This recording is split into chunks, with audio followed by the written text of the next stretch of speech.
Aleykümselam və rəhmətullahi və barakatuh. Sualda soruşulur ki, özlərini sələfə nisbət eləyən bəzi qruplar var. Həmbəli adlandırılır özlərini. İbn Əbi Şeybənin müsannifindən bir rivayət göndəriblər. Çox ehtimal ki, bu rivayətə etiqad edirlər. Yəni, Peyğəmbər sallallahu aleyhi ve sellem qəbri ilə təvəssül eləməyə inanırlar. Ümumiyyətlə, bu əməl quburların əməlindəndir, bilmək lazımdır. Bu cür təvəssül İslamda icazəli deyil, qəbirlərlə təvəssül etmək. Rivayətə gəlincə, rivayət səhih deyil. Rivayət keçir ki, sahabələrin zamanında quraqlıq baş verir və bir kişi gəlir Peyğəmbər sallallahu aleyhi ve sellemin qəbrinə və onun qəbrindən dua edir ki, ümmət quraqlıq içərisindədir, Allahdan bizim üçün yağış istə.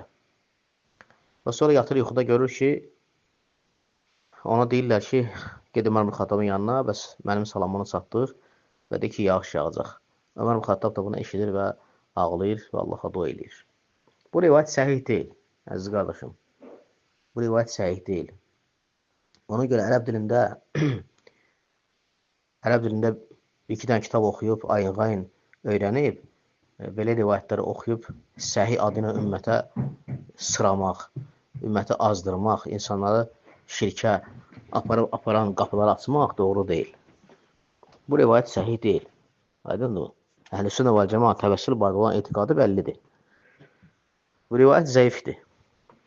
Niyə görə zəifdir? Zəifliyinin səbəblərindən birincisi, bu rivayətdə olan Məlik-əd-Dər məchul ravidir. Ona görə də isnadı zəif olanda da hədis artıq hüccət olaraq götürülməz. Əsər daha doğrusu fərq etmir. Hədis, əsər nə olur olsun. Rivayət hüccət olaraq götürülməz. O ki qaldı İbn Həcər Əsqəlani rahiməhullahın Fəthdə deməsinə ki, Ravah İbn Əbi Şeybə bi isnadin sahihin min rivayəti Əbi Salih Səmmən Əl-Məlik-əd-Dər. O ki qaldı İbn Həcərin belə deməsinə, yəni bu o demək deyil ki, səhihdir. Ona görə mühəddislərin ibarələrin başa düşmək lazımdır. Mühəddislərin ibarələrin başa düşməyəndə insan, ona görə hədisi düz başa düşməyəcək. Elə bu hədisi, bu sözü oxuyurlar, elə bilər ki, İbn Həcər səhih deyib. Xeyr, İbn Həcər burada demək istəyir ki, məqsədi budur ki, yəni bu isnad Əbi Salih Səmənə qədər, Əbi Salih Əs-Səmmən bu raviyə qədər səhihdir. Amma Məlik-əd-Dər nədir? Məchul ravidir. Ona görə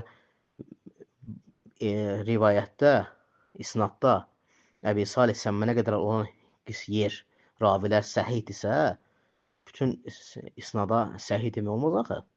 Məlik-əd-Dər məchuldur. Aydındır, ona görə də bu rivayət nədir? Zəifdir. Həmçinin Zəhəbinin Siyarədə deməsi ki, və qaləl-Ə'məş an Əbi Salih an Məlik-əd-Dər fə innəhu ləm yəhkum bi sihhətihi və lə yudaifəhu və innəmə zəkərəl-isnad fəqat. Yəni, belə deməsi haqqında Şeyx Əlbani rahiməhullah bu haqda danışıb, uzun danışıb bu rivayətin isnadı haqqında. Və deyir ki, bu rivayətdə birincisi nədir? Rivayətin isnadı səhih deyil. İsnadında olan Məlik-əd-Dər qeyri-məruful ədalətə və dabt. Yəni, bu adam məchuldur. Ədalətdə və hifzdə məruf deyil. Əsas hədis elmindən anlayışı, mustalah elmindən anlayışı olan şəxs bilir ki, mustalah elmində bu iki şərt əsas verir ki, hədisin isnadı səhih olmasın. Əgər bu şey olmasa, bir ravidə ədalət və dabt olmasa, avtomatik nə olur? O ravinin rəvayət etdiyi rəvayətlər nədir? Səhih deyil. Aydındır mı? Ona görə də yəni bu rivayət haqqında alimlər çox danışırlar, mühəddislər. İkincisi, bu rivayətin zəifliyinin səbəblərindən səhih olan dəlillərə müxalifdir. Səhih olan hədislərə, Peyğəmbər sallallahu əleyhi və səlləm səhih gələn hədislərə, ondan səhih əsərlərə müxalifdir. Ona görə də bu doğru deyil. Və həmçinin də burada başqa səbəblər də var. O səbəbləri keçməyə heç ehtiyac yoxdur. Yəni, bu rivayət zəifdir və hüccət olaraq götürülməz.